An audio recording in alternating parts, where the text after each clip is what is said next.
All right, so in the last video, we determined that in order for a reaction to favor this dissociated state, it has to have high enthalpy because that's disorderly.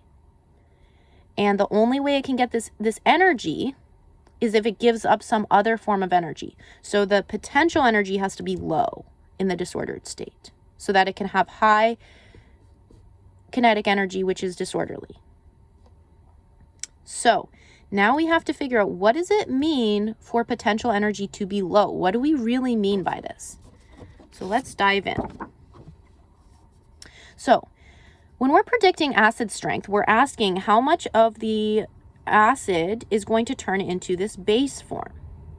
But we're really asking is these electrons in this bond is shown by a line, but it's really 2 electrons, versus the electrons that are in this negative on this conjugate base, on this A-.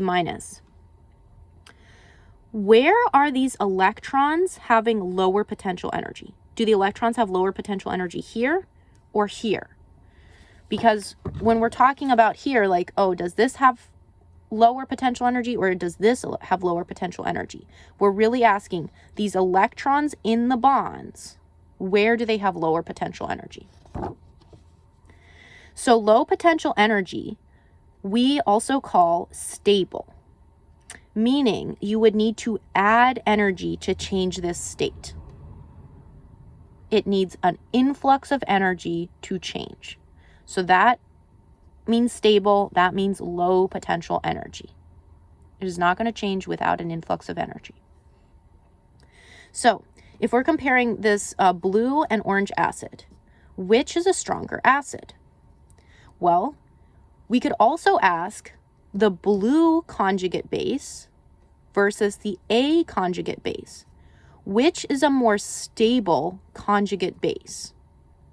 So which one of these has lower potential energy? Which one has the electrons on it have lower potential energy?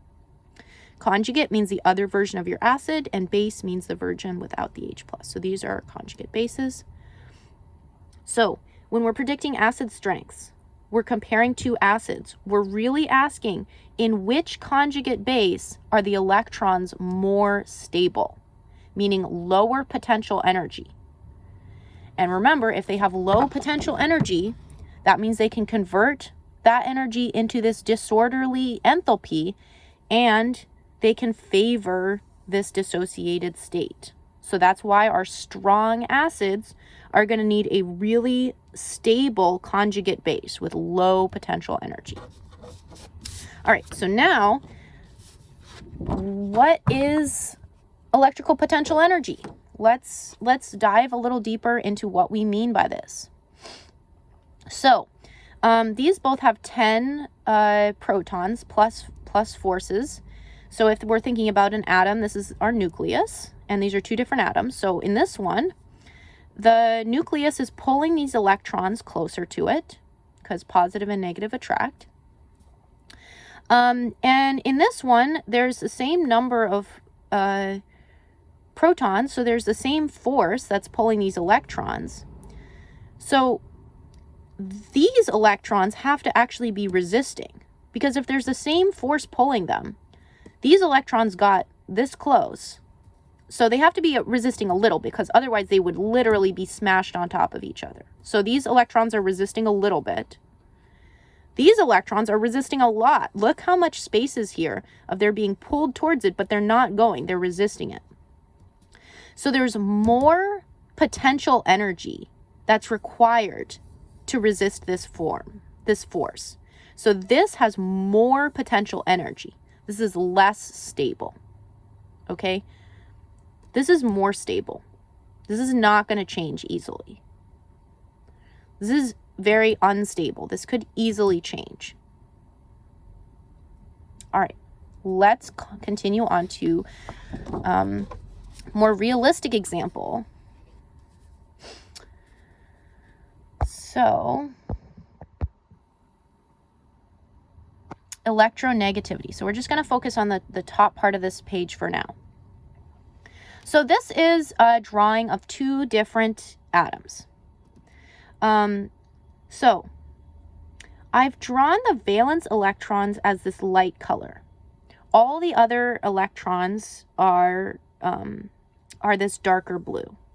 So the valence are the outermost electrons. They're the only electrons involved in chemical bonds, like the one with hydrogen. So the valence electrons, these green ones, are really the only ones that we care about when we're looking at acids and bases. So we are asking ourselves, what is the force that these valence electrons are experiencing? Well, let's look at this one over here. So this has a plus 11 charge, and it has 10 electrons, that blue electrons that are in the inner layers that are between this positive charge and these valence electrons.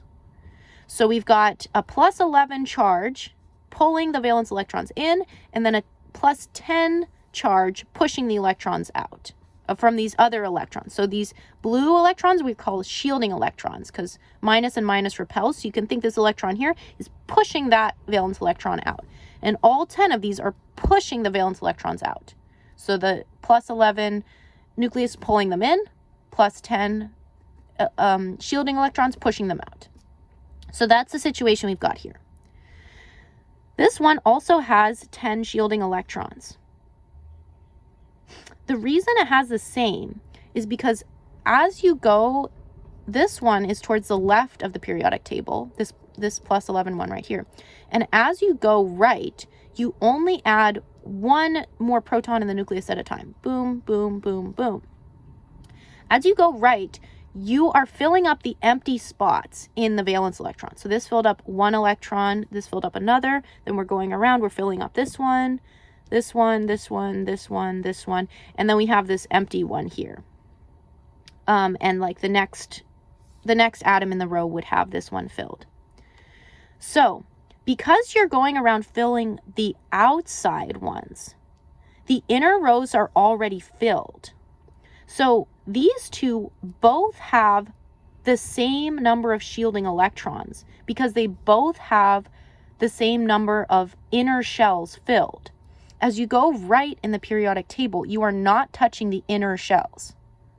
So as you go boom, boom, boom, the inner shell is the same on all of them. All you're doing is adding an extra electron to the outer shells, which means all of these have the same number of shielding electrons because we're not touching those inner shielding shells.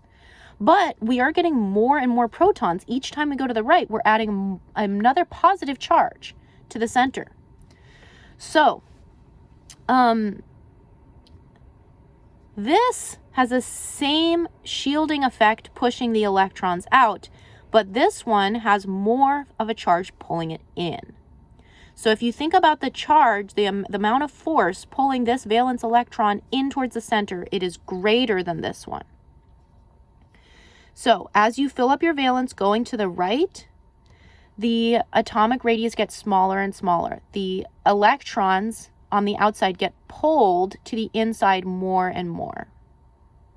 Okay, so hopefully that makes some sense of why as you go to the right, these valence electrons are pulled in more. Sorry, these ones would be pulled in more and more and more.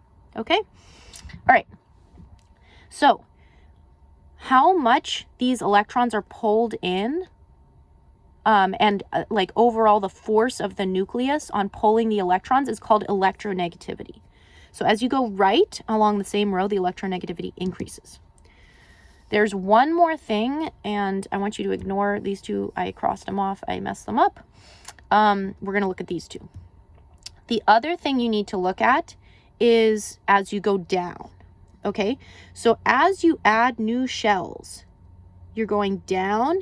Each time you go down, this is kind of a simplification, but overall, as you go down, you're adding a new shell each time you're going down. So a new shielding layer. So going from like here to here. So this one, remember our valence electrons are are green. So this one, I only have 2 shielding electrons because we have our inner layer only has 2. This one, I have those 2, and then I have another row of 1, 2, 3, 4, 5, 6, 7. I think I counted right. So I have 9 shielding electrons. So this, I only had 2 shielding electrons. Now I have 9. That's a huge difference. While only going up 2 in how much it was pulling on the inside.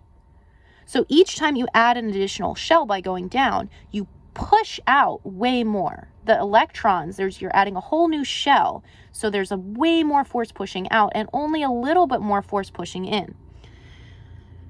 So, the electronegativity is highest at the top, and the electronegativity goes down really fast as you go down here because of how many shielding electrons you have.